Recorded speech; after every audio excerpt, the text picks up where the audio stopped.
नमस्कार। अब हम जिस बिंदु की चर्चा करेंगे वो एनईपी का बहुत ही महत्वपूर्ण बिंदु है और बहुचर्चित वर्ड है एबीसी। एबीसी का फुल फॉर्म भी पूछ सकता है। एबीसी का फुल फॉर्म है academic bank of credit.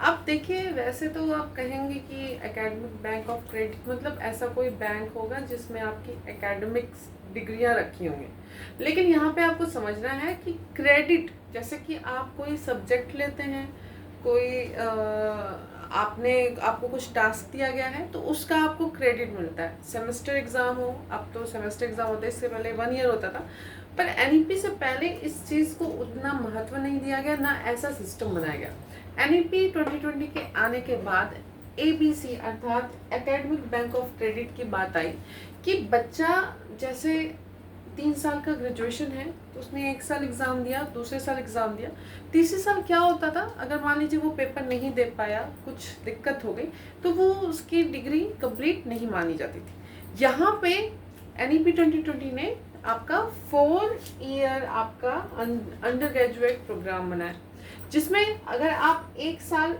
Graduation करते हो तो आपका सर्टिफिकेट मिलेगा, 2 साल करते हो तो डिप्लोमा मिलेगा, 3 साल करते हो तो बैचलर मिलेगा और 4 साल करते हो तो बैचलर डिग्री विथ रिसर्च मिलेगा। ठीक है। इसके बाद इसके जो क्रेडिट्स हैं, आपने जो कोर्स किया है क्रेडिट्स है, उस क्रेडिट को ट्रांसफ़र करके आप दूसरी यूनिवर्सिटी में, जैसे आपने 1 साल यहाँ से कर लिया, दूसरे मतलब साल आपको दूसरी जगह से करना है, तो वो क्रेडिट जो है आपका ट्रांसफ़र हो जाएगा डायरेक्टली। आप किसी भी यूनिवर्सिटी कॉलेज में आप दूसरा मतलब डिप्लोमा में एडमिशन ले सकते हैं। मान लीजिए 2 साल किया तो आप बैचलर में ले सकते हैं, और अगर आपने 3 साल कर लिया तो आप डायरेक्टली 4th ईयर में ले सकते हैं। इसमें बहुत ही महत्वपूर्ण जो स्थान रखता है आपका जो क्रेडिट है, कितना क्रेडिट किसको दिया जाए, ये नॉर्म पहले से निर्धारित होता है हर यूनिवर्सिटीज़ का। पहले ही बता देते हैं कि आपके इस कोर्सेज के इतने इतने क्रेडिट है।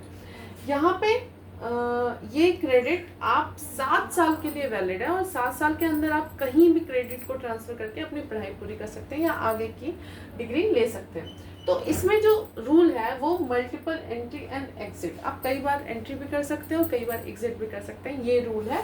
ठीक है। एनईपी 2020 में इसकी बात की गई। इसके अलावा मेट वाई और एनआईडी द्वारा इसको विकसित किया गया।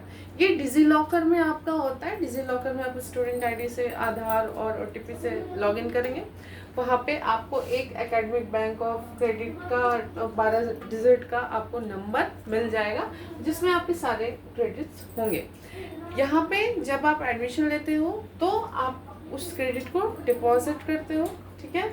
फिर उसको होल्ड किया जाता है और फिर रिडीम, मतलब आप जब कोर्स को पूरा करिए तो वो रिडीम हो जाता है। उस कोर्स को लेके आप दूसरी डिग्री नहीं कर सकते। जब अगर एक डिग्री आपने पूरी कंप्लीट कर ली तो उसके बाद उस कोर्स को नहीं कर सकते, कहीं और फिर से आपको करना होगा। ठीक है।